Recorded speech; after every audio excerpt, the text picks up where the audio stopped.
Hello, new teachers, and welcome to a little bit on technology for today. The first thing is I'm going to focus today on the top of Bloom's taxonomy. The old one is on the right with evaluate and synthesize at the top. The new Bloom's taxonomy has changed a little bit, where it's creating on the top and evaluating is second. So the materials I'm going to show you mostly have to deal with the top two of each of Bloom's taxonomy, evaluating or synthesizing, or creating and evaluating. The first item for today is on Google Drive. Some of you may be more familiar with this, some of you may have no idea what Google Drive is. If you use your H drive, it works just the same as your H drive, or it can, where it's kind of a Dropbox or it's a storage place, but it's available 24 hours a day online. I have the app on my phone, I have the app on my iPad, and when I need to, I can always access any of the materials that is there for my classes. You can easily share documents if you create Google Docs. Google Docs is included, and it has, for example, Google Doc is what the alternative to Word is, and it has a few advantages, one of which being it makes it very easy for teachers or students to collaborate, which deals with the Common Core if you're dealing with students. You can share a document, and many people can be editing the same document all at the same time. And you can go back and look to see if, for a student assignment, for example, you can have several students create a document and share it. They each can take one part, kind of a jigsaw activity. And then you can go back and see what's called the revision history. And you can see, well, one student did all of the work, or did they actually each do their own part? And then Google Forms is a great way to create formative assessments, or they can be used as summative assessments as well. So here's a look at what the dashboard looks like. Here's mine. I have my courses. That's where I keep all my teaching materials. And I keep a lot of the other things stored just like I would on my H drive, but again, I can access this whenever I need it to. Over here on the create side, here's where you can create Google Docs, which is like Word, presentation like PowerPoint, spreadsheet, which is like Excel. The Google Form is what's nice, and I'll show you an example of a Google Form. And this one I created for my classes. So here's what the form looks like. When you create it, this was just a one question, kind of ticket out the door kind of thing, where students, I wanted them to explain the difference of two terms that often get mixed up in economics. And then what's nice is I can view the responses of these students and then very quickly see which students know what the difference is and which students don't, and I can kind of make a checklist. So this is what the responses would look like.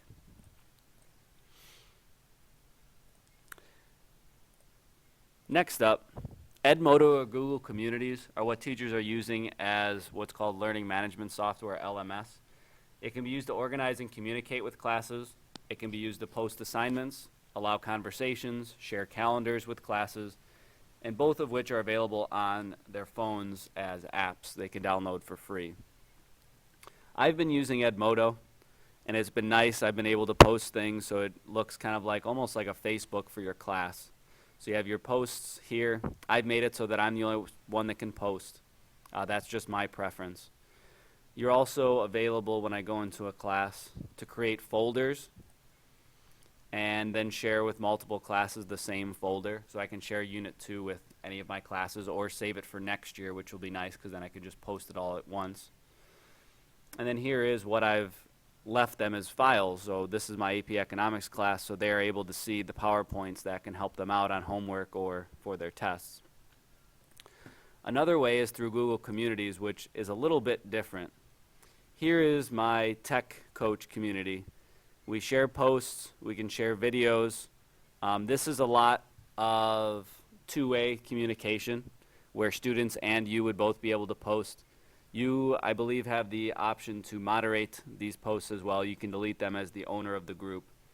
But one of the drawbacks is going to be that students are able to kind of post what they want, and you'd only be able to see it after the fact, after they've posted it. But this can be one way to do that. Lots of teachers are going this route towards Google Community since the Google apps are already up and running. Gloster.com is an example of a Web 2.0 tool where students can create online posters, and they can easily include online pictures and videos, which is kind of unique. So when we talk about creating information, when students kind of can either summarize what they've already learned, or they can create something that's brand new, so maybe on a new topic. So a couple of examples, I created a Gloster just to kind of keep things nice and simple and to kind of show my classes what it can do. So here's one on causes of World War I, and I have a short video in each one of the 4 causes, along with just a short explanation for each cause. And I'm able to either, you can share this with students, or simply what I do for this one, I just use this as a teaching lesson. Show these to students or share them via Edmodo or Google Communities. Another one that I was able to find, much more involved, was this was created by a teacher as kind of a way to teach a topic. So you can include videos, students can work at their own pace, and I really like this idea, and I'll probably use this going in the future to kind of for a few major topics where there's lots of things going on. You can create text, you can create Word documents, you can post videos, you can post pictures. So I know that here's one video down here that's posted directly in. So this assignment might take, maybe 20, 30 minutes of class time, but students are much more engaged than what might come out of just a textbook, which a lot of this material might come directly from the textbook, but it's arranged in a much more agreeable way to students. So this is an option, Gloster. It's pretty simple to start, glogster.com, and then you create a login, you can start creating materials. So again, it's either for teacher use or student use. And the last one is called GoAnimate.com. You can create short commercials or skits online. It's engaging and students enjoy it. I've done this in my world history and economics classes, and they enjoy it. And again, it's creating new material.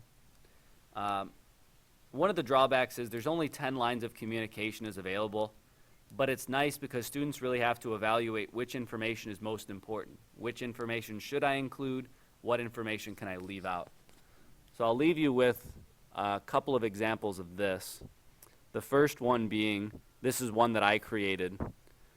Just real quick to just show students, this is what it can do.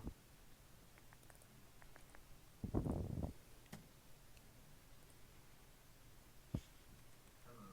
mate. Have you heard about Hinduism? I am the man, Brahmin. Yes, sir. I am a Dacian. I have to respect you, otherwise I will not have good dharma. Here, go make my copies. And so that's one example. I can find.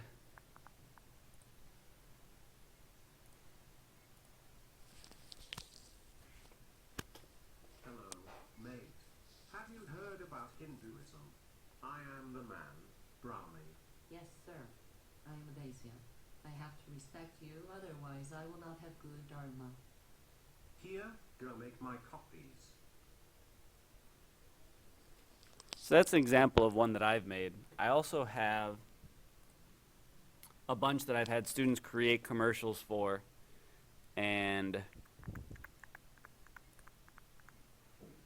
they have to basically follow you. And I have some students examples of, I had them create a commercial for a new product for an existing company. So this one was on Apple Television. And students liked it. We talked about marketing, and it fits in with economics when we talk about theory of the firm. And just a different way for students to create materials and to give them a real-world example of, what is it that advertisers or what is it that marketers do for new businesses or for businesses in general. So again, another way to use kind of the top of Bloom's taxonomy. Any questions, let me know. My name is Nick Anello. Carl can get you in touch with me if you need any questions, or ask a tech coach. That's Courtney, Alexander, J.R. Rose. Brian Dvorkin isn't a tech coach, but he's in the same realm as we are, and then Jim Boswell. Thanks and have a great day.